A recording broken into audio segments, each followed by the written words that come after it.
नमस्कार विद्यार्थियों, आज के इस YouTube चैनल पर आप सभी का स्वागत है। जैसा कि प्रतिदिन कुछ ना कुछ मैटर आपको पढ़ने के लिए व्हाट्सएप ग्रुप पे भेजा जा रहा है, कभी YouTube के माध्यम से, कभी ई कंटेंट के माध्यम से। उसी कड़ी में आज का जो लेक्चर का मेरा टॉपिक है वह है ब्रिटिश प्रशासनिक व्यवस्था की मुख्य विशेषताएं। इन विशेषताओं को भी मैं आपको बिंदुवार समझाने की कोशिश करूंगी और इन बिंदुओं के माध्यम से आप भी अपने नोट्स तैयार कर सकते हैं। ये कंटेंट भी मैं ज़रूर भेजूंगी जिसमें आप पढ़ करके अपने खुद के भी नोट्स बना सकते हैं। तो जो ब्रिटिश प्रशासन की विशेषताएं हैं उसमें सबसे पहला जो बिंदु है वह उत्तरदायी एवं कल्याणकारी प्रशासन। आप सभी जानते हैं कि आज अधिकांश राष्ट्रों के द्वारा लोकतंत्रात्मक व्यवस्था को अपनाया गया है और इस लोकतंत्रात्मक व्यवस्था में भी लोक कल्याणकारी स्वरूप को अपनाया गया है, जिसके अंतर्गत सभी को अधिकतम संभव जनता के हित में कल्याणकारी योजनाएं बनती हैं, निर्मित होती हैं और उनको प्रशासन के द्वारा क्रियान्वित किया जाता है। अगर विस्तृत रूप से हम देखें तो जो हमारा प्रशासन है ये प्रत्यक्ष रूप से तो हमारे सामने नहीं आता, लेकिन समस्त कार्यों में प्रशासन की भूमिका ही महत्वपूर्ण होती है। तो उत्तरदायी प्रशासन की स्थापना की गई है, जिसके अंतर्गत ये सरकार के द्वारा निर्धारित नीतियों को कार्य रूप में वर्णित करती है और ये जनता के प्रति अपने कार्यों के लिए जवाबदेह होती है। हमारा प्रशासन कोई भी ऐसा कार्य नहीं कर सकता जो कि जनता के लिए अहितकर हो या जनता को किसी भी प्रकार से नुकसान पहुंचाने वाले हो। तो संविधान के अनुरूप ही इसकी पहली प्रशासनिक जो विशेषता है वह यही है कि उत्तरदायी एवं कल्याणकारी प्रशासन। दूसरा बिंदु आता है इसमें जिस पे हमें डिस्कस करना है कि राजनीतिक नेतृत्व एवं प्रशासनिक कुशलता। तो ब्रिटिश लोक प्रशासन का जो संरचनात्मक ढांचा है वो भारतीय प्रशासन से मिलता जुलता ही है। प्रधानमंत्री द्वारा जो नियुक्त मंत्रीगण होते हैं वो सामान्यतः विभिन्न प्रशासनिक संगठनों में, विभिन्न प्रशासनिक विभागों में मुखिया के रूप में अपने दायित्व का निर्वहन करते हैं और इन्हीं के अधीनस्थ वो विभाग कार्य करते हुए अपने विभाग से संबंधित नीतियों और विभिन्न प्रकार की जनहितकारी योजनाओं का निर्माण करते हैं, जिन्हें कि अपने राजनीतिक मंत्री के माध्यम से सदन में प्रस्तुत करवाया जाता है और पास करवाया जाता है। और पास होने के पश्चात जो भी नीतियाँ या योजनाएं सदन के द्वारा स्वीकृत हो जाती हैं उनको क्रियान्वित करने का पुनः जो दायित्व है वो प्रशासन का हो जाता है। तो इसमें देखते हैं कि जो प्रशासनिक व्यवस्था है ब्रिटिश में, वहाँ पर भी राजनीतिज्ञों और प्रशासकों के मध्य एक अच्छा संबंध पाया जाता है और इन्हीं के संबंधों पर निर्भर करता है प्रशासन की कुशलता। प्रशासन तभी कार्य अच्छी तरह से कर सकती है जब राजनीतिक रूप से भी इन्हें संरक्षण मिले, इन्हें राजनीतिक संरक्षण प्राप्त हो, तभी ये खुलकर के अपने दायित्वों का निर्वहन कर सकते हैं। अगला बिंदु आता है कि निरंतर परिवर्तनशीलता। ब्रिटिश प्रशासन की एक ये विशेषता भी है कि वहाँ पर जो भी प्रशासनिक विभाग हैं, संस्थाएं हैं, संगठन हैं, उन सब में समय के साथ साथ जो परिवर्तन होते हैं उन्हें भी अपनाने का प्रयास किया जाता है। विभागीय कार्यों, दायित्वों, तकनीकों, इन सभी में समय समय पर परिवर्तन किया जाता रहता है, जिससे कि उसमें हमेशा जीवंतता बनी रहती है, जिसे हम कह सकते हैं जीवंतता। क्योंकि अगर किसी संगठन में, किसी विभागीय कार्य एवं दायित्व में समय के साथ साथ परिवर्तन नहीं किया गया तो वो संगठन सामान्यतः मृतप्राय माना जाता है, कि जैसे मरा हुआ सा माना जाता है संगठन। तो ब्रिटिश प्रशासन की ये भी एक महत्वपूर्ण विशेषता है जिसमें कि निरंतर परिवर्तनशीलता बनी रहती है। अगली प्रशासनिक विशेषता है विधि का शासन।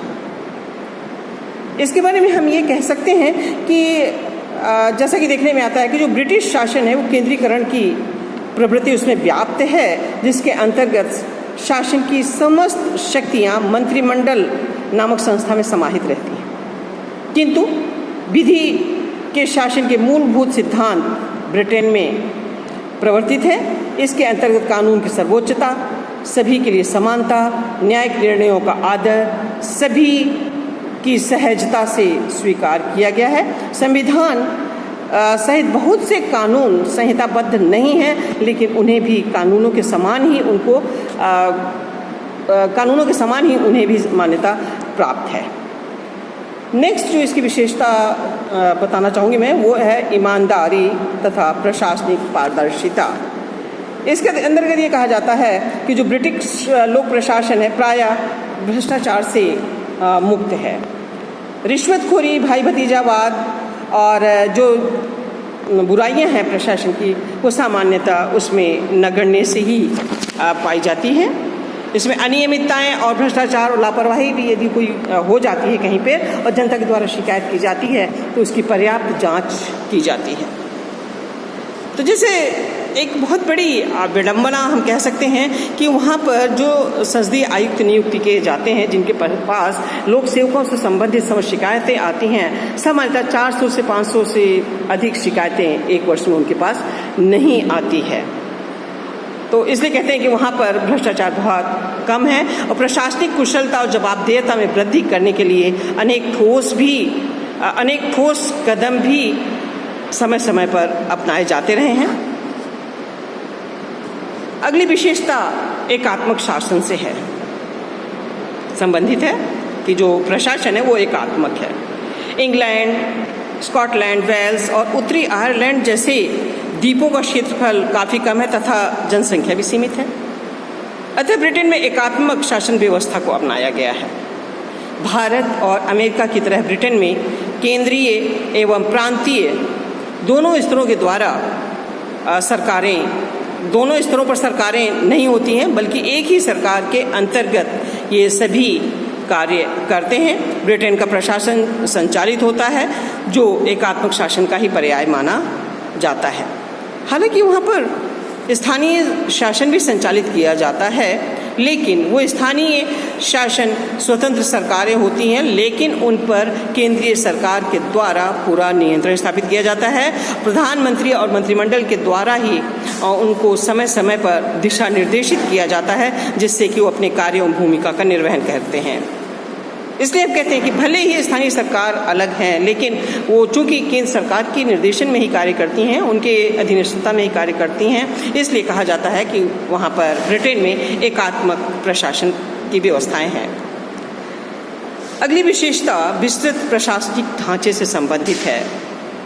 यहाँ चूंकि हम ब्रिटेन के प्रशासन की बात कर रहे हैं, इसलिए हम यहाँ केंद्रीय प्रशासन के बारे में डिस्कस करेंगे। ब्रिटिश की जो प्रशासनिक व्यवस्था है उसमें प्रत्येक विभाग का कोई न कोई राजनीतिक मंत्री होता है। राजनीतिक मंत्री जो मुखिया के रूप में कार्य करता है, जिसे कहीं पर फर्स्ट लॉर्ड कहा जाता है, कहीं चांसलर ऑफ एक्सचेकर कहा जाता है, कभी विभागीय अध्यक्ष या सचिव इत्यादि नामों से उन्हें संबोधित किया जाता है।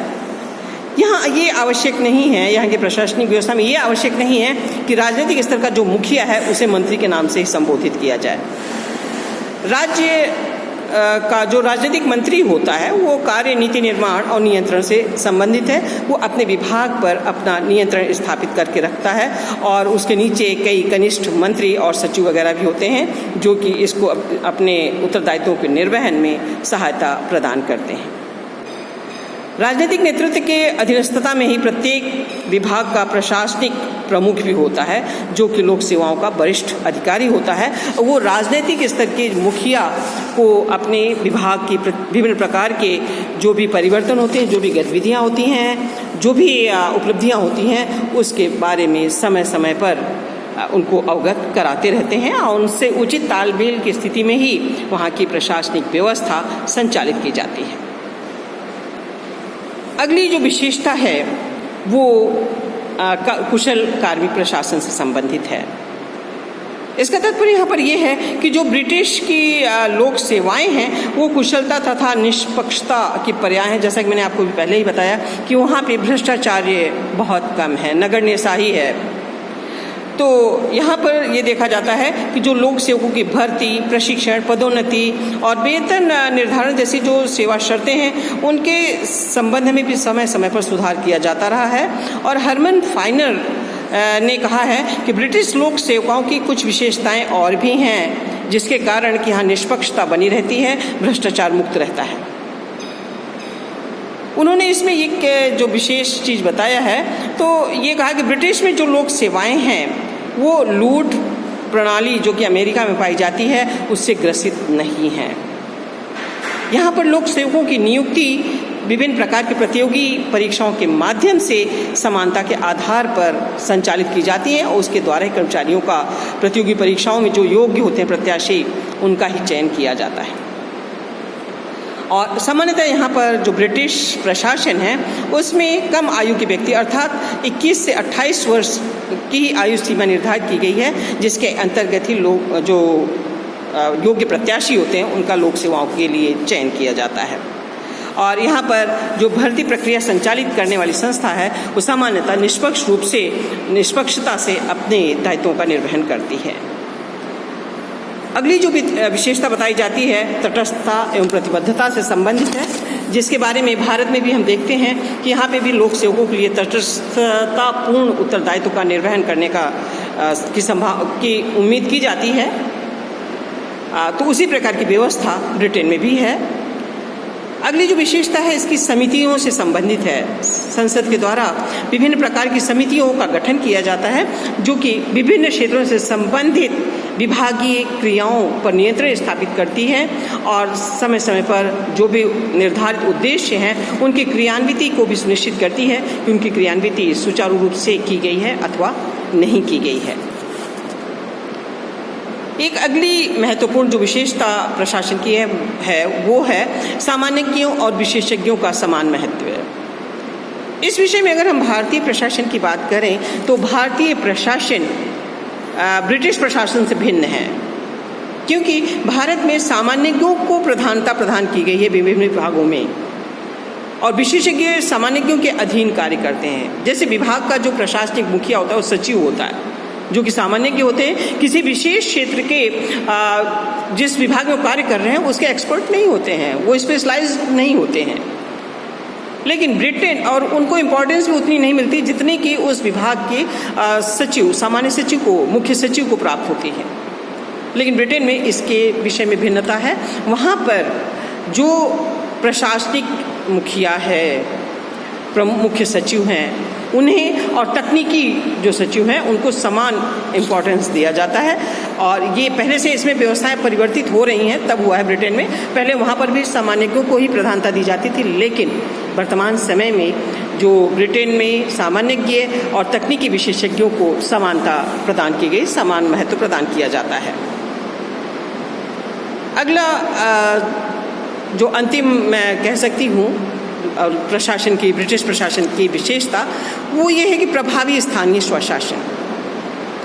एक छोटा राष्ट्र होने के कारण वहाँ पर केंद्रीकृत शासन की स्थापना की गई है और केंद्रीकृत रूप से ही प्रशासन को संचालित किया जाता है। स्थानीय स्तरों पर भी अपनी अलग एक चयनित निकाय होता है जो कि स्थानीय स्तर की समस्याओं का समाधान करता है, लेकिन ये निकाय भी केंद्रीय सरकार की अधीनस्थता में संचालित की जाती हैं और यहाँ का जो प्रशासन होता है वो केंद्रीय तंत्र के अधीनस्थता में ही अपने दायित्वों का निर्वहन करता है। तो इस तरह से हम ये कह सकते हैं कि ब्रिटिश प्रशासन की जो व्यवस्थाएं हैं, जो विशेषताएं हैं, वो भारतीय प्रशासन से बहुत कुछ मेल खाती हैं, लेकिन अलग भी हैं। सबसे बड़ी जो पृथकता हम कह सकते हैं, वो भिन्नता जो कह सकते हैं हम, वो ये है कि ब्रिटिश प्रशासन में भ्रष्टाचार उतना नहीं है जितने हमारी भारतीय व्यवस्थाओं में विद्यमान है। तो कमी या अधिकता हर राष्ट्र की अपनी अपनी विभिन्न प्रकार की व्यवस्थाओं के कारण होता है। तो उम्मीद है मुझे कि आपको ब्रिटिश प्रशासन की विशेषताओं के बारे में जानकारी मिल गई होगी। इसका कंटेंट भी मैं कल तक आपको आपके ग्रुप पर सेंड कर दूंगी। इन्हीं शब्दों के साथ धन्यवाद।